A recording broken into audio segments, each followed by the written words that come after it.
To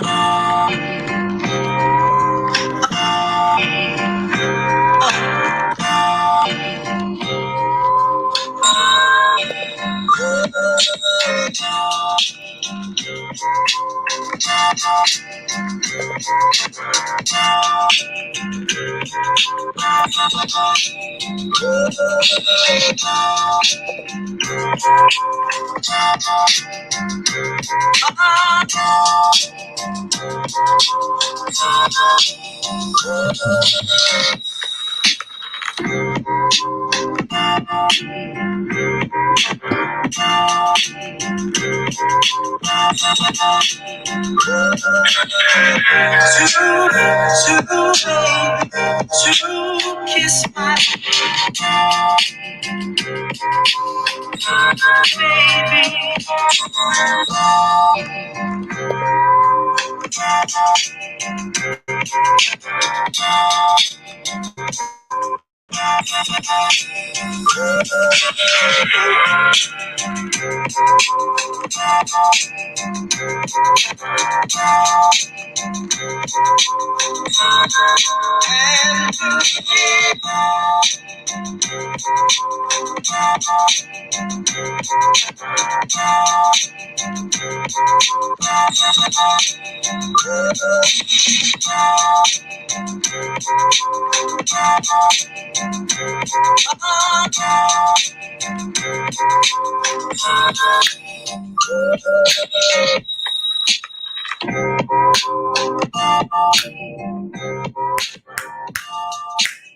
All right, y'all. What's up? What's up? What's up? What's up? Boy, only Jr. here, man. I want to say congratulations to Lamar Jackson, man. He won his first playoff game with the Baltimore Ravens, man. It took him about 3 years, but he finally did it. He finally did it, man. Seeing this young man with the highlights and stuff you've been doing, bro, it's just it was just so amazing, man. It's like how he was just able to read those routes, man, and just run and score touchdowns like crazy, man. So, I mean, he pretty much utilized his legs. I'm gonna go ahead and look at this footage here, man. I'm just so proud of Lamar Jackson, man. I mean, running the ball really well. The Baltimore Ravens out in general, man, their defense, they was able to shut down Derrick Henry. And I think too that was one of the main reasons why the Baltimore Ravens was very successful. They was able to stop that run game from Derrick Henry. Okay. And Derrick Henry, I mean, he had like what 26, 27 carries, man, only like 30 some yards. It was crazy, man. So he didn't really have that much of a game. And you know, they like to utilize that his success and use that play action with Ryan Tannehill. And he had, you know, he threw it to Brown. Brown had some good catches, but for the most part, man, it wasn't anything like crazy. It wasn't anything like, okay, it's Ryan Tannehill. I'm sold on him.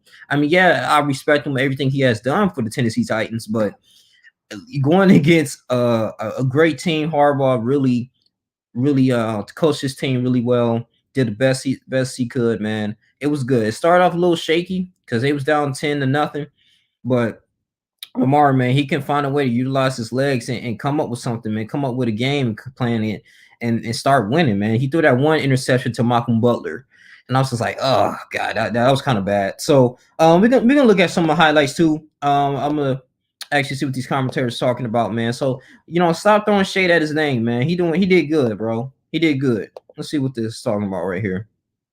My windshield just got broken. I feel like I need to blow off some steam. Let's go, Mr. Blanks. There's freaking ads and stuff. I gotta be careful with that.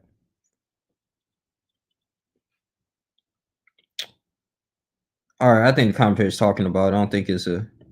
All right, let's see what we got. Very easy and obvious, and you get shows that aren't as deep as ours that start with look at Lamar Jackson.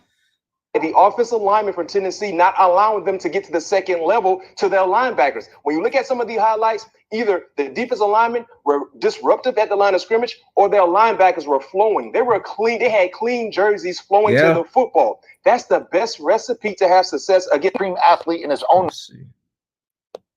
Lamar Jackson, remember?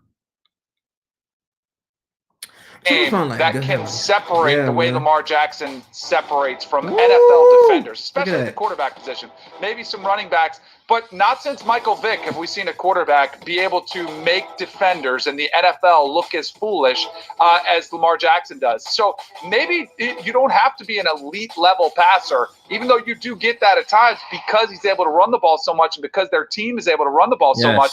What Lamar Jackson showed you as of now, he doesn't have to have his A game throwing the football because he can absolutely kill you with his legs. Yes. Ryan, what about from Tennessee's perspective? You get the Titans here. You feel like this is one that got away? I mean, you're up 10-0. You had chances. Did you like the fact that they were pretty conservative, punting the ball a couple of times, some interesting play calls in the second half when they had 2nd and 2 and driving? They decided to take some weird shots at certain spots. I thought they were conservative at the wrong time, maybe a little aggressive at the wrong time. I wasn't always on sort of message with the game plan, which is who they are. What'd you think of the Titans today? So Arthur Smith, the offensive coordinator, hot head coaching candidate, didn't play like it in the second half, didn't call plays like in the second half. The first half, things went really well. Tannehill went 6 for 6 on that second drive of the game to end up with a touchdown to A.J. Brown. And to talk about the conservative plays that were called. So third quarter EK, the Tennessee Titans are down 17-10, 4th and 2 on the Baltimore 44. They punt. What are we doing? They punt. Then they're down 10 minutes left in the third quarter, 4th and 2 from the 40-yard line of Baltimore. They punt again. Yeah, it was like they thought that they have an elite defense and Baltimore couldn't go anywhere. Right? It was like they thought that they were the Rams yesterday. Right. And well, no problem. We'll punt the ball. We'll put our – your defense isn't that good. And Lamar Jackson is very good. Like I felt like they didn't – I agree with him on that. Yeah, because it was some cases like it was 4th and 1. I feel like they could have been a little bit more aggressive. You got to understand, this is the playoffs, man. One game, one and done. That's it, man. You know, so I understand you got to play smart. But the defense was looking a little shaky, man. I mean, he was killing them with their legs. Lamar Jackson was making yards. If all the receivers were covered, he would go ahead and make it, he was yard gain. I remember one time, like, he went through the hole, man, went through the defense, man, and defense alignment just almost scored a touchdown. You gotta give it up to Lamar Jackson, man. He will kill you with his legs, man. The Titans was too conservative, man. After they had a 10-0 lead, I mean 16 unanswered points too. It's unacceptable. It was really unacceptable the way they played. Yeah, man. Yeah, like I said, I feel like the turning point was Marcus Peters got that interception, man, and it could have forced overtime. Marcus Peters. I'm gonna see this. OPI against the Ravens all season long. 2nd and 5. Tannehill steps and fires, and it's intercepted. It's Marcus Peters who makes the play for the Ravens. The ball was OPI against the Ravens all season long. Can't be doing stuff like that, man. 2nd and 5. Well, my man slipped though. Tannehill steps and fires, and it's intercepted. It's Marcus. Go right to him, man. Justice Hill in the backfield. Goodness. Jackson trying to escape and run for it, and he's got it more. Lamar Jackson down the sideline. Will they give it to him? They will. Touchdown, Baltimore.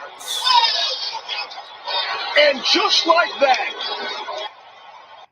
Justice Hill in the backfield. Yeah, give it up to him, man. Jackson.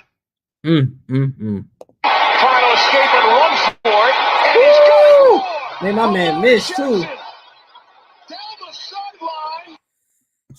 Congratulations to him, man. Oh, it's freaking good. Let's see what Marlon. Well, Nashville. This is a great city. We're in the South. I like Nashville personally. And maybe my rookie year, this is my rookie year, and I got some guys up. I was like, hey guys, let's go to Broadway, and nobody wanted to go with me. So I had to go by myself, and I'm looking, I'm like, man, it's been a while since I've been here. And I was like, man, I'm gonna go buy me some cowboy boots. So I went and bought me some cowboy boots. And then this time I came back and I'm like, I got to get me a cowboy hat sent to me. So I got a cowboy hat from Boot Barn. And I was like, if it's the thing, like, if you can see my belt buckle, it's a little low, but I should have got a bigger one, belt buckle, and I got some Cayman boots on right now. I was feeling the game. I like the city. It's a great city. We're in the South. Usually my parents come, but with Corona, my mom didn't want to come to a game and she couldn't see me, which I understand because my mom. I want to hug my mom, but I couldn't do that, so that's okay. But no, just fitting the thing. No, just a love for the city. 20-13, man. Something like that. Oh God, bro.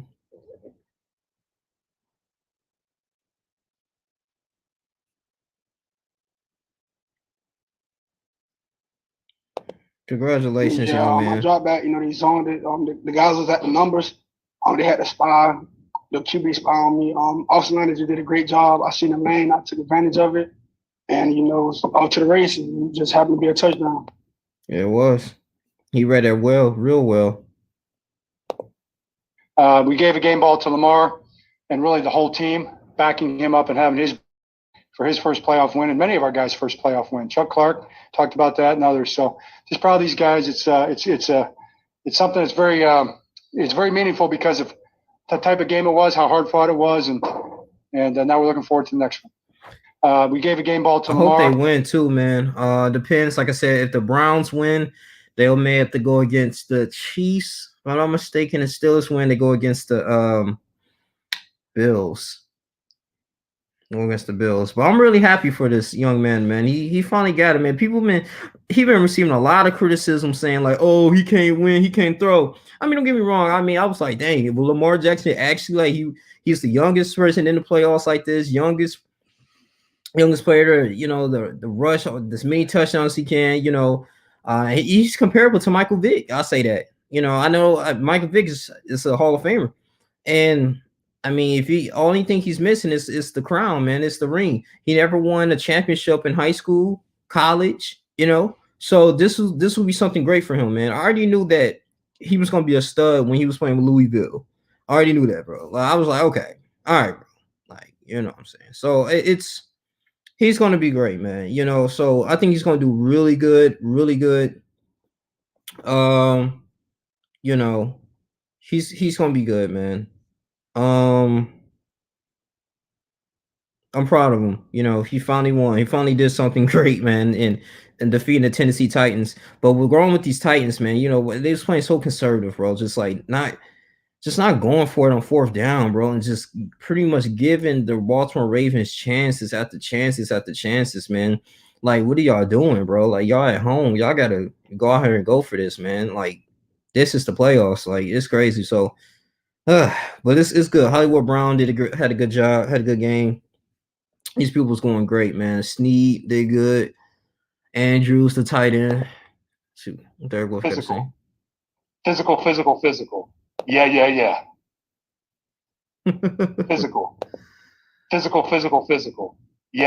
Yeah, it was physical, man. Let's see.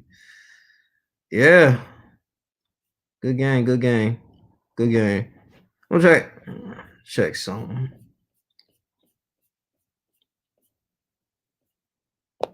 Know and take the temperature of the room very effectively in those spots. I'll go back to Danny. Danny, any problem with Tennessee being conservative in spots, and then in other spots with 2nd and 2 driving, you're taking weird shots and you're throwing a 3rd and 2. Derrick Henry's not in the game with 7 minutes to go. What do you think of Tennessee's overall decision making? Overall, and to get back to what you initially asked, Ryan, I think Tennessee is going to be kicking themselves all offseason for a game that they should have won. I mean, they were up 10-0. They couldn't get their bell count going in Derrick Henry. But I would go back to the conservative play call. It was 4th and 2 from the 40-yard line, and you decided to punt away. That, to me, made no sense whatsoever. You're the underdog. You're playing at home.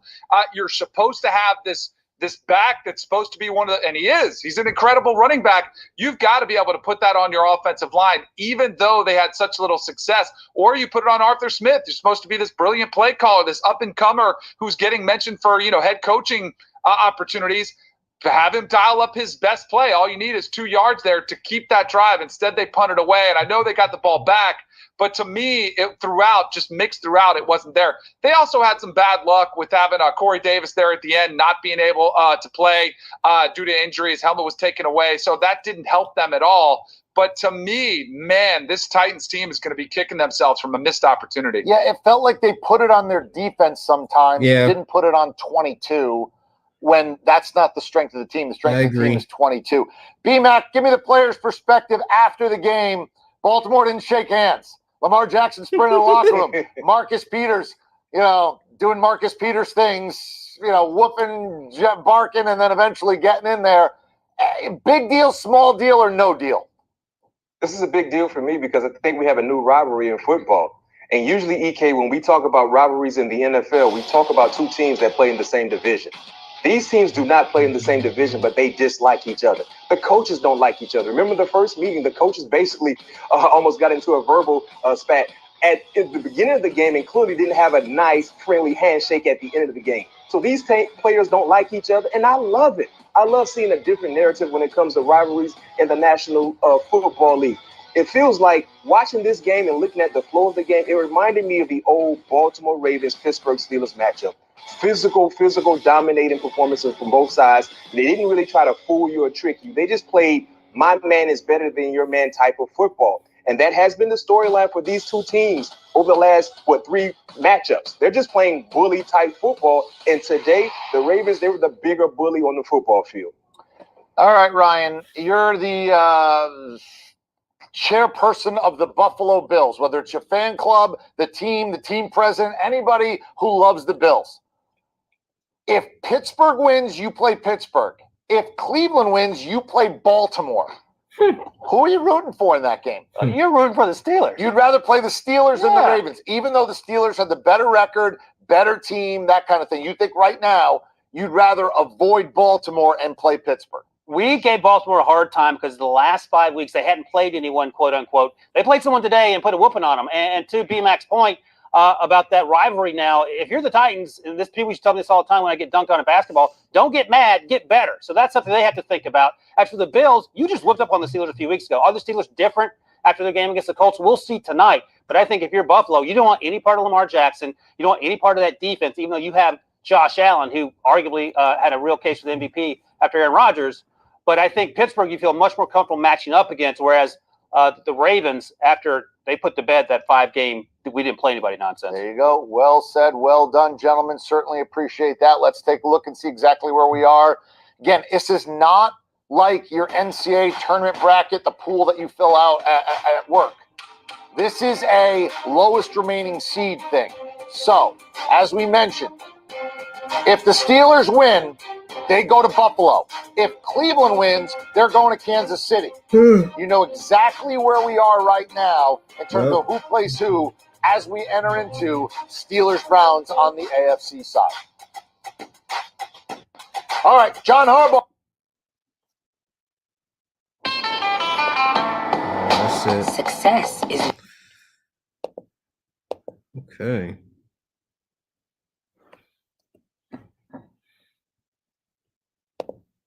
All right. Well, overall, congratulations to Lamar Jackson. Young man that worked very hard to get where he need to be. So we're going to see, man. We'll see how these Browns and Steelers play out. But yeah, man, I'm not going to try it too long. You guys continue to like, comment, subscribe, share this video. Thank you for everyone who tuned in. To more videos next time. I'm out. Deuces.